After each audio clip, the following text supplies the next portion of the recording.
வணக்கம். நான் பானுமதி கிருஷ்ணகுமார் பேசுகிறேன். இன்றைய முத்தமிழ் சுவைக்கலாம் நிகழ்ச்சியில் நம்ம ஒரு இசைத்தமிழை பற்றி பார்க்கலாம். காத்திருந்த கண்கள் என்ற ஒரு திரைப்படம். அந்த திரைப்படத்துலேருந்து ஒரு பாடல் பார்க்கலாம். என்ன பாடல்னா, வா என்றது உருவம் அப்படின்ற பாடல். இந்த பாடல் கவியரசர் கண்ணதாசன் எழுதியிருக்கிறார். பி.சி. சிலம்மா பாடியிருக்கிறாங்க. மெல்லிசை மன்னர்கள் விஸ்வநாதன், எம்.எஸ். விஸ்வநாதன், டி.கே. ராமமூர்த்தி அவர்கள் இசையமைச்சிருக்கிறாங்க. இந்த பாடல் என்ன ஒரு அருமையான பாடல்னா, ஜெமினி கணேசன் அவர்கள் சாவித்திரியோட அப்பாவுக்கு உடம்பு சரியில்லை. அவர் ஒரு வைத்தியர். அவங்க அப்பாவுக்கு உடம்பு சரியில்லைன்னு வந்து பார்க்க வர்றாரு. அப்போ பார்த்த வரும்போது ஜெமினி கணேசன் அவர்கள் சாவித்திரி காதலிக்க ஆரம்பிச்சிடுறாங்க. விரும்ப ஆரம்பித்த உடனே அவங்க இத்தனைக்கும் ஒரு கிராமத்து பெண், படிக்காத ஒரு பெண். அவங்க வந்து நகரத்தில் இன்னொரு இரட்டை வேடம் சாவித்திரி, நகரத்தில் இருக்கிற இன்னொரு படித்த சாவித்திரி. அவங்க பேடா வாசிப்பாங்க, ஓவியம் வரைவாங்க. அவ்வளோ நவநாகரிகமான ஒரு பெண், நல்ல ஆர்வமாக துடிப்பாக பேசக்கூடிய ஒரு பெண். அப்பேற்பட்ட பெண்ணை கூட ஒரு விபத்தில் இடமாற்றம் வரும்போது அந்த பெண்ணின் இடத்தை தம்ம அடைய முடியுமா? இருவேறு துருவம், இவங்க ஒரு துருவம் அவங்க ஒரு துருவம் இருந்தாலும் அந்த பெண்ணாக தன்னை மாற்றிக்கிட்டு ஆள்மாறாட்டம் செய்து அந்த ஜெமினியை திருமணம் செஞ்சுக்கிறாங்க. அந்த கிராமத்து பெண், அந்த படிக்காத அவ்வளோ ஒரு அமைதியான ஒரு பெண்ணுக்கு அந்த ஒரு துணிவு தருகிறது. அந்த அளவுக்கு என்னென்னா, அந்த லவ் அட் ஃபர்ஸ்ட் சைட் அப்படின்னு சொல்கிறது மாதிரி அவரை பார்த்த உடனே அவங்க காதல் வயப்பட்டுறாங்க. அவங்களுக்குள்ள ஒரு சந்தேகம், இது நம்ம வந்து அவரை பிடிக்குதா, உண்மையிலே அது காதல் தானா அப்படின்லாம் ஒரு சந்தேகம் வர்ற மாதிரி அந்த பாடல் வரிகள் போகுது. ரொம்ப அழகு. அது யாரை கேட்டு ஊர்ஜிதம் பண்ணிக்கிறாங்கன்னு பார்க்கலாம். பாடல் வரும்போது பார்க்கலாம். அந்த பாடல் எடுத்தோடனே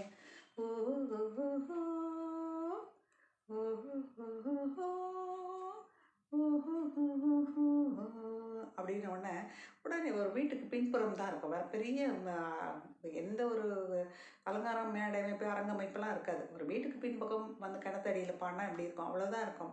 அந்த பின்பக்கம் வந்து பாடுறதுனால உடனே அவங்களோட குரலுக்கு ஏற்ற மாதிரி குயில் ஃப்ளூட்டில் ரிஃப்ளெக்ட் ஆகிற மாதிரி ஒரு ஃப்ளூட்டில் கொடுத்துருப்பாங்க. ரொம்ப அழகு. குயில் கூடவே பாடுற மாதிரி இருக்கும். பாடிட்டு ரொம்ப அழகான ஒரு மிக அழகான வயலின், ஃப்ளூட் எல்லாம் வந்துட்டு வா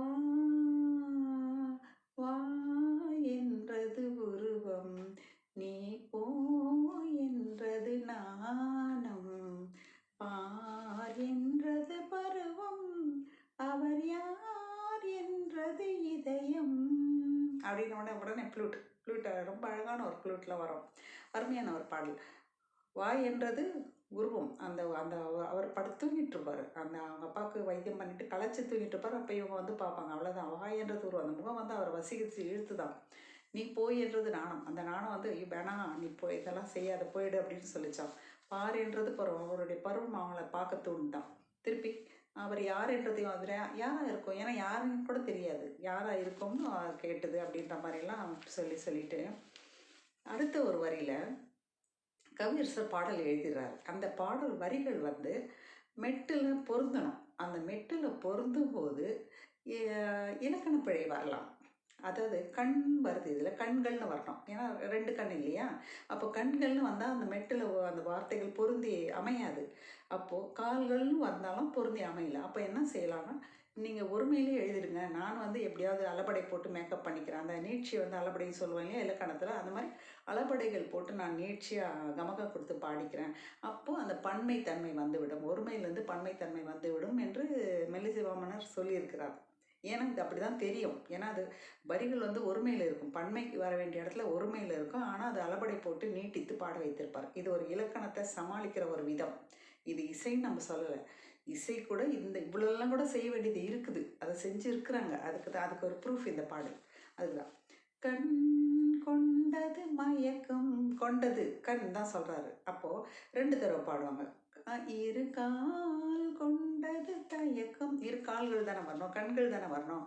ஆனால் கண் கொண்டது மயக்கம், கால் கொண்டது தயக்கம்னு ஒரு தடவை சொல்லிட்டு ரிப்பீட் பண்ணி பாடும்போது இன்னொரு கண்ணுக்கும் இன்னொரு காலுக்கும் பொருந்தி போகிறது என்று எடுத்துக்கொள்ளலாம்.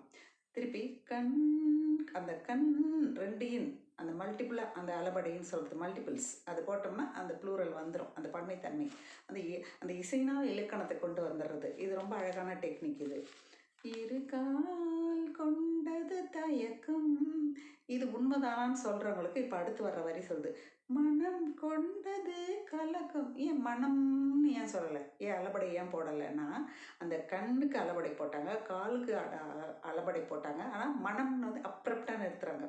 அப்போது மனம் வந்து ஒன்று தான். மனம் கொண்டது கலக்கம், இனி வருமோ இல்லையோ உறக்கம். உறக்கம்னு எத்தனோ நாள் உறக்கம் வரப்போகிறதில்ல. அதுவும் அலப்படை தான். அது மாதிரி ரொம்ப அழகான ஒரு இலக்கணம் பாடல்னு சொல்லலாம் இந்த பாடலை. திருப்பி மனம் கொண்டது கலக்கம், இனி வருமோ இல்லையோ உறக்கம்னு பாடுறாங்க. வா வா அந்த வான்றது அது அவ்வளோ நேரம் கூப்பிடுது. வா என்றது பருவம். அந்த வா அது எவ்வளோ நேரம் கூப்பிடுதோ அவ்வளோ நேரம் அந்த வாவை நீட்டிச்சு பாட வச்சுருப்பாங்க. கமகங்கள் கொடுத்து ரொம்ப அழகு அது. திருப்பி அடுத்து இந்த சந்தேகம் வந்துருச்சு. இது காதல் தானான்னு சந்தேகம் வந்தது. இது யாருக்கிட்ட கேட்கலாம்? அக்கம் பக்கத்தில் கேட்டால் விஷயம் வெளியே பரவிடும். யார்கிட்டையும் கேட்க முடியாது. இப்போ நிலவு கிட்ட கேட்குறா அந்த பெண். மாலை நிலாவினை கேட்டே என் மனதில் உள்ளது என்ன, என் மனதில் வந்தது என்ன. இவ்வளோ நாள் இல்லை, இப்போ வந்திருக்கு, புதுசாக வெளியேருந்து ஒன்று வந்திருக்கு. அது என்னன்னு அவளுக்கு இனம் புரியாத ஒரு உணர்வு, என்னன்னு தெரியல. ஆனால் அவளுக்கு சந்தேகம், காதல் தான் சந்தேகம். சரி யாரையாவது கேட்கலான்னா நிலாவை கூப்பிட்டு கேட்குறாங்க. உடனே ஒரு நிலா இவளை நோக்கி வருது. மாலை நிலாவினை கேட்டேன், எனக்கு நிலா எங்கேயோ தூரத்தில் இருக்குது, கேட்டேன் நீட்டிச்சு பாடணும். என் மனதில் உள்ளது என்ன அப்படின்னு கேட்ட உடனே ஒரு மேடலின், அந்த நிலவு இறங்கி வர்ற மாதிரி ஒரு ஒரு இசை, மேடலில் ஒரு இசை கொடுத்தோன்னு கிடுகிடுகிடுன்னு அவளை நோக்கி ஒரு நிலவு வர மாதிரி. இப்போ வந்து ஆசை என்றது நிலவு, நிலவு பதில் சொல்லிடுச்சு. ஆசைன்னு பதில் சொல்லிடுச்சான். நிலவு பதில் சொல்லிடுச்சு. அந்த சொன்ன பதில் இவங்களுக்கும் புரிந்து விட்டது. அது நிலவுக்கும் இவங்களுக்குமான ஒரு தனி பரிபாஷை போல இருக்கிறது. ஆசை என்றது நிலவு, ஆம் அதுதான் என்றது மனது. நிலவும் கன்ஃபார்ம் பண்ணிடுச்சு இது ஆசை தான் அப்படின்னு. உடனே அதான் அப்படின்னு மனசு சொல்லிச்சான். கவியரசர் என்ன அழகாக ஒரு காட்சிப்படுத்துகிறார். ஒரு நிலவு வந்து, ஒரு பெண் வந்து நிலவுக்கிட்ட பேசுகிறா, நிலவு வந்து அவளுக்கு பதில் சொல்லுது. இதெல்லாம் ஒரு உருவகப்படுத்துகிறார். அந்த வரிகள்லையும் அந்த இசையில் மெல்லிசை மாமனர்கள் உருவப்படுத்துகிறாங்க. ரொம்ப அழகான காட்சி இது. சாவித்திரி ரொம்ப அழகாக நடிச்சிருப்பாங்க. விசிஸ்லமாக அத்தனை அழகான பாடின ஒரு பாடல் இது. திருப்பி வா என்றது உருவம் அப்படின்னு பாடுறாங்க. நீ போ என்றது நானும் இதெல்லாம் பாடி முடிச்சுட்டு திருப்பி ஃப்ளூட் வயலின்லாம் பிரமாதமாக வரும். ஃப்ளூட் அத்தனை பிரமாதமாக இருக்கும் இந்த பாடலில்.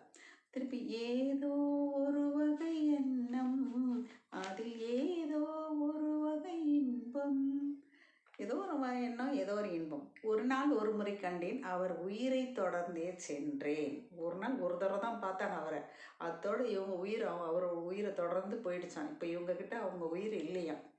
அந்த மாதிரி இருக்கிறதுனால தான் இன்னொரு பெண் காதலிக்கிறார்னு தெரிஞ்சுக்கிட ஒரு ஆள்மாறாட்டம் செய்தாவது அவரை திருமணம் செய்து கொள்ள வேண்டும் என்று அந்த பெண்ணுக்கு தோன்றுகிறது. அந்த கேரக்டர், அந்த கதாபாத்திரத்தினோட, இந்த கதாபாத்திரம் இப்படி தான் நினைக்கும், இப்படி தான் பாடுன்ற மாதிரியான வரிகளை கவியரசர் மிக அழகாக எழுதியிருப்பார். திருப்பி வா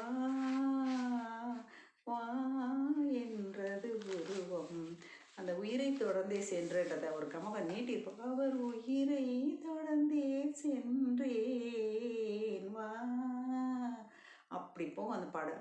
ரொம்ப அழகான ஒரு பாடல். கவியரசர் மிக அழகாக எழுதியிருக்கிறது பத்தாதுன்னு பேசிஸ்லமா அத்தனை அழகாக பாடியிருப்பாங்க. மெல்லிசை மாமனர்கள் எம்எஸ் விஸ்வநாதன் அவர்கள், டி.கே. ராமதேவரும் மிக அழகாக இசையமைத்த ஒரு பாடல். இந்த பாடல் காத்திருந்த கண்கள் என்ற திரைப்படத்தில் பாருங்கள். சாவித்திரி அவர்கள் நடித்தது மிக அழகாக இருக்கும். பாருங்கள். நன்றி, வணக்கம்.